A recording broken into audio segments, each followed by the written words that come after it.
നമസ്കാരം. ഗ്യാസ്ട്രോ കോർണറിൻ്റെ പുതിയ എപ്പിസോഡിലേക്ക് എല്ലാവർക്കും സ്വാഗതം. ഇന്ന് നമ്മൾ ചർച്ച ചെയ്യാൻ പോകുന്നത് ഹെമറോയിഡ്സ്, പൈൽസ് അഥവാ മൂലക്കുരു എന്നൊക്കെ അറിയപ്പെടുന്ന അസുഖത്തിൻ്റെ ശാസ്ത്രീയമായിട്ടുള്ള കുറച്ച് കാര്യങ്ങളാണ്. പലപ്പോഴും വളരെയധികം തെറ്റിദ്ധരിക്കപ്പെട്ടിട്ടുള്ള ഒരു അസുഖമാണ് ഈ ഹെമറോയിഡ്സ്. പല സിംറ്റങ്ങളും, ഉദാഹരണമായിട്ട് കോൺസ്റ്റിപ്പേഷൻ, വയറ്റിൽ നിന്ന് പോകാനുള്ള ബുദ്ധിമുട്ട്, അല്ലെങ്കിൽ ഭക്ഷണം കഴിച്ചാൽ വയറ്റിൽ പോകാനുള്ളൊരു ടെൻഡൻസി, അല്ലെങ്കിൽ മലദ്വാരത്തിൻ്റെ അവിടെ വരുന്ന ചൊറിച്ചിൽ, അവിടെയുള്ള എന്തെങ്കിലും തടിപ്പുകൾ, അതുപോലെ തന്നെ അടിവയറ്റിലെ വേദന, ഇങ്ങനെ പല സിംറ്റംസ് വരുമ്പോഴും ആളുകൾ സാധാരണ ഇത് അട്രിബ്യൂട്ട് ചെയ്യുന്നത്, എന്തുകൊണ്ടാണ് വരുന്നത് എന്ന് ആളുകൾ പറയുന്നത് മിക്കപ്പോഴും പൈൽസ് കൊണ്ടാണ് ഈ പ്രയാസങ്ങൾ വന്നതെന്നാണ് ആളുകൾ സാധാരണ പറയാറുള്ളത്. അങ്ങനെ വളരെയധികം തെറ്റിദ്ധരിക്കപ്പെട്ട വേറെ പല ലക്ഷണങ്ങൾക്കും കാരണക്കാരനാണെന്ന് ആളുകൾ കരുതുന്ന ഒരു അസുഖം കൂടിയാണ് പൈൽസ്. നമ്മൾ നോക്കുമ്പോൾ സാധാരണ 10-25% ഇടയിലുള്ള ആളുകളിൽ, ലോക ജനസംഖ്യയുടെ 10-25% ഇടയിൽ ആളുകൾക്ക് ഈ അസുഖമുണ്ട് അല്ലെങ്കിൽ ഈ ബുദ്ധിമുട്ടുണ്ട് എന്നാണ് മനസ്സിലാക്കാൻ കഴിഞ്ഞിട്ടുള്ളത്. ഇത് എന്തുകൊണ്ടുണ്ടാകുന്നു, അല്ലെങ്കിൽ ഇത് എവിടെ ഉണ്ടാകുന്നു, ഇത് ഒരു നോർമൽ സംഭവമാണോ എന്നൊക്കെയാണ് പിന്നത്തെ നമ്മുടെ സംശയങ്ങൾ. സത്യത്തിൽ രക്തക്കുഴലുകളുടെ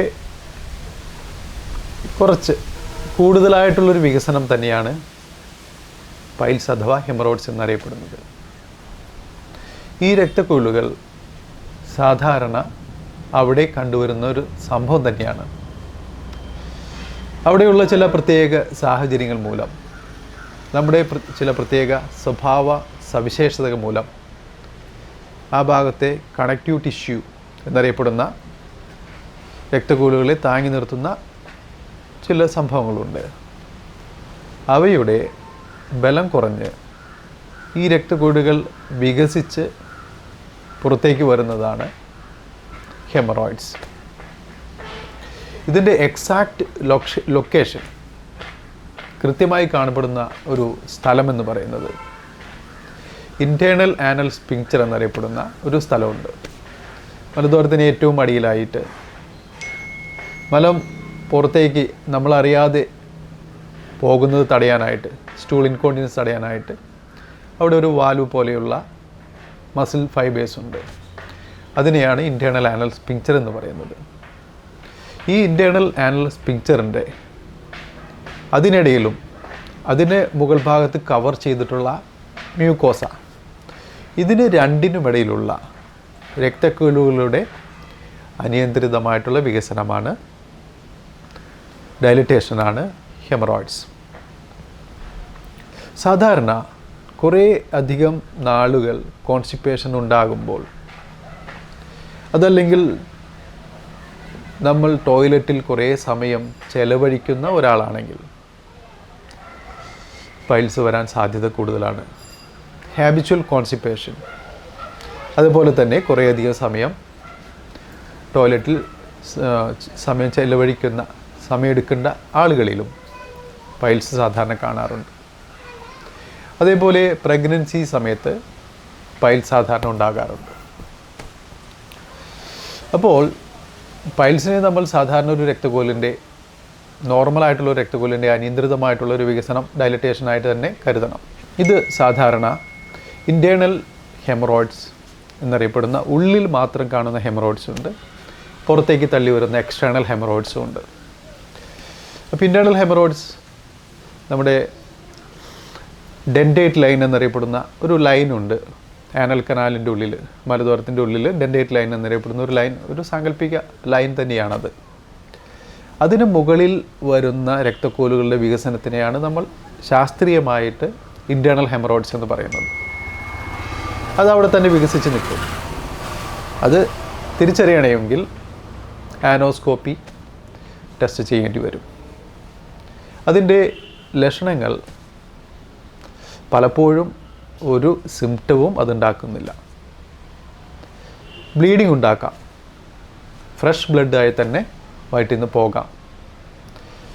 ഡ്രോപ്പായിട്ടോ അല്ലെങ്കിൽ മലം പോകുന്നതിന് മുന്നേ കുറേശ്ശെ ഡ്രോപ്പായിട്ട്, അല്ലെങ്കിൽ നമ്മളുടെ ടിഷ്യൂലോ അല്ലെങ്കിൽ ഫ്ലഷ് ചെയ്യാൻ നോക്കുമ്പോൾ ഫ്രഷ് ബ്ലഡായിട്ട് ടോയ്ലറ്റിലൊക്കെ ആയിട്ട് ഇങ്ങനെ ബ്ലീഡിങ് ഉണ്ടാകാം ഇൻറ്റേർണൽ ഹെമറോയിഡ്സിന്. ഈ ഇൻറ്റേർണൽ ഹെമറോയിഡ്സ് പ്രോഗ്രസ് ചെയ്ത് പുറത്തേക്ക് വരും. അപ്പോൾ അതിനെ ഗ്രേഡിങ് കൊടുത്തിട്ടുണ്ട്.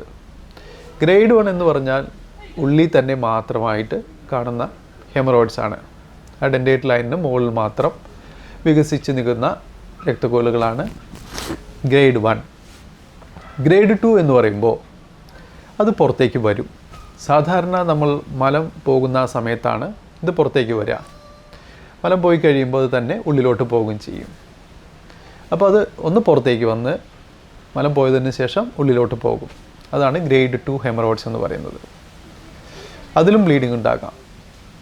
ഗ്രേഡ് 3 ഹെമറോയിഡ്സ് എന്ന് പറഞ്ഞാൽ മലം പോകുന്ന സമയത്ത് അത് പുറത്തേക്ക് വരും, അവിടെ തന്നെ നിൽക്കും. നമ്മൾ വിരൽ കൊണ്ട് അല്ലെങ്കിൽ കഴുകുന്ന സമയത്ത് അതിനെ തള്ളി ഉള്ളിലേക്ക് ആക്കേണ്ടി വരും. അതാണ് ഗ്രേഡ് 3 ഹെമറോയിഡ്സ്. അപ്പോൾ ഇതിലും ബ്ലീഡിങ് ഉണ്ടാകാം. ഗ്രേഡ് 4 ഹെമറോയിഡ്സ് എന്ന് പറഞ്ഞാൽ അത് പുറത്ത് സദാസമയവും പുറത്ത് തന്നെ നിൽക്കുന്ന പൈൽസിനെയാണ് ഗ്രേഡ് 4 ഹെമറോയിഡ്സ് എന്ന് ശാസ്ത്രീയമായി അറിയപ്പെടുന്നത്. അത് പുറത്ത് തന്നെ ആയിരിക്കും, സദാസമയം പുറത്ത് തന്നെയായിരിക്കും. അപ്പോൾ അത് കാരണം നമ്മുടെ അണ്ടർവെയറിലൊക്കെ ചിലപ്പോൾ ബ്ലഡ് സ്റ്റെയിൻസ് അല്ലെങ്കിൽ മ്യൂക്കസ് സ്റ്റെയിൻസ് ഒക്കെ കാണാൻ പറ്റും.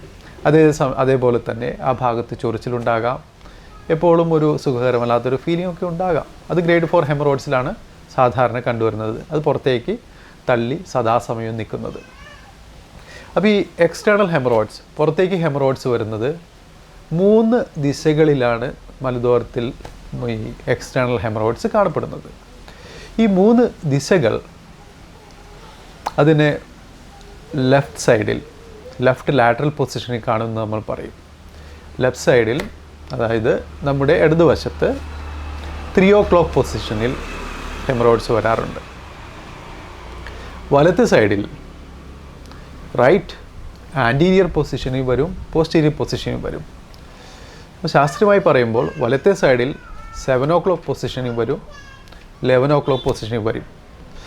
അപ്പോൾ ഒരു ട്രയാങ്കിളിൻ്റെ ഷേപ്പിലുള്ള പൊസിഷനിലാണ് പുറത്തേക്ക് പൈൽസ് കാണപ്പെടുന്നത്. 3 കോളംസിലായിട്ടാണ് ഇത് കാണുന്നത്. അപ്പോൾ ഈ 3 കോളംസിലല്ലാതെ വേറെ സ്ഥലങ്ങളിൽ പൈൽസ് കാണുമ്പോൾ, അല്ലെങ്കിൽ പൈൽസ് പോലെയുള്ള ബുദ്ധിമുട്ടുകൾ കാണുമ്പോൾ അത് പൈൽസ് ആണെന്ന് നമ്മൾ വിചാരിക്കരുത്. വേറെ പല കാരണം കൊണ്ടും അങ്ങനെ വരാം. ചിലപ്പോൾ ക്യാൻസർ തന്നെ ആകാം. അപ്പോൾ ഇങ്ങനെയല്ലാത്ത സ്ഥലങ്ങളിൽ വരുമ്പോൾ അത് ചികിത്സിക്കുന്ന ഡോക്ടർക്ക് അത് മനസ്സിലാകും. അപ്പോൾ അതിൽ വേറെ ബുദ്ധിമുട്ടുകളൊക്കെ ഉണ്ടോ എന്നൊക്കെ നമ്മൾ ശ്രദ്ധിക്കേണ്ട കാര്യങ്ങളുണ്ട്. അപ്പോൾ അതാണ് എക്സ്റ്റേണൽ ഹെമറോയിഡ്സിനെ കുറിച്ച് പ്രത്യേകിച്ച് പറയാനുള്ളത്. അപ്പോൾ പൈൽസിൻ്റെ പ്രധാന ലക്ഷണങ്ങൾ ബ്ലീഡിങ് തന്നെയാണ്.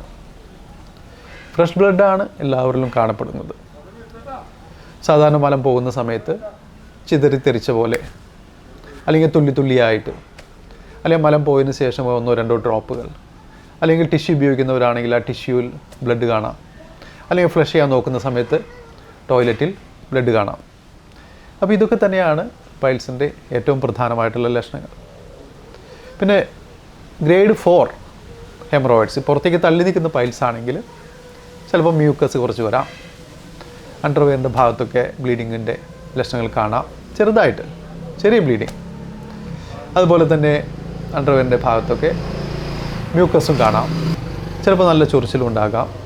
സാധാരണ ഇങ്ങനെ കുറേശ്ശെ മ്യൂക്കസ് വന്ന് ആ സ്കിന്നിൻ്റെ ഭാഗത്ത് ഒരു ചെറിയ അലർജിക് പോലെ വന്ന് ചൊറിച്ചിലുണ്ടാകാം. പ്രൂറിറ്റസ് ആനി എന്ന് നമ്മളതിനെ പറയാറുണ്ട്. ഇതൊക്കെയാണ് എക്സ്റ്റേണൽ ഹെമറോയിഡ്സിൻ്റെ സാധാരണ ലക്ഷണങ്ങൾ. പൈൽസിൽ വേദന സാധാരണ ഉണ്ടാകാറില്ല. വേദന പൈൽസിൻ്റെ ഒരു ലക്ഷണമേ അല്ല. അപ്പോൾ പലരും വിചാരിക്കും പൈൽസ് ഉണ്ടായിട്ട് എനിക്ക് വേദന ഉണ്ടായിരുന്നല്ലോ, ഇപ്പോൾ ഡോക്ടർ പറയുന്നത് എന്തോ മണ്ടത്തരമല്ലേ? അല്ല, ഞാൻ പറയുന്നത് മണ്ടത്തരമല്ല. വേദനയോടുകൂടി ബ്ലഡ് കാണുമ്പോൾ ഫിഷർ ആവാനാണ് സാധ്യത. ഫിഷറും പൈൽസും ഒരുമിച്ച് വരാം. എന്നാലും ശക്തമായ വേദന മലം പോകുന്ന സമയത്തുണ്ടാകുമ്പോൾ അത് ഫിഷർ ആകാനാണ് സാധ്യത. പക്ഷേ പൈൽസിൽ രക്തം കട്ടപിടിച്ച് കഴിഞ്ഞാൽ, പൈൽസിനകത്ത് ബ്ലഡ് ക്ലോട്ടായി കഴിഞ്ഞാൽ, പൈൽസിനകത്ത് ഇൻഫ്ലമേഷൻ വന്നു കഴിഞ്ഞാൽ, പൈൽസിനകത്ത് ഇൻഫെക്ഷൻ ഉണ്ടാകുമ്പോൾ വേദന ഉണ്ടാകും. ഇത് സാധാരണ ഗ്രേഡ് 4 പൈൽസിലാണ് സാധാരണ കാണുന്നത്. അതായത് പുറത്തേക്ക് തള്ളി നിന്ന് ഉള്ളിലോട്ട് തള്ളി കയറ്റാൻ പറ്റാതെ നിൽക്കുന്ന പൈൽസിൽ, ഹെമറോയിഡ്സിൽ രക്തം കട്ടപിടിക്കാം, ക്ലോട്ടിങ് അത് നടക്കാം, ത്രോംബോസിസ്, അതിൽ ഇൻഫ്ലമേഷൻ ഉണ്ടാകും, ഭയങ്കര വേദനയായിരിക്കും. അത് പെട്ടെന്നൊരു ശക്തമായിട്ടുള്ളൊരു വേദന വരും.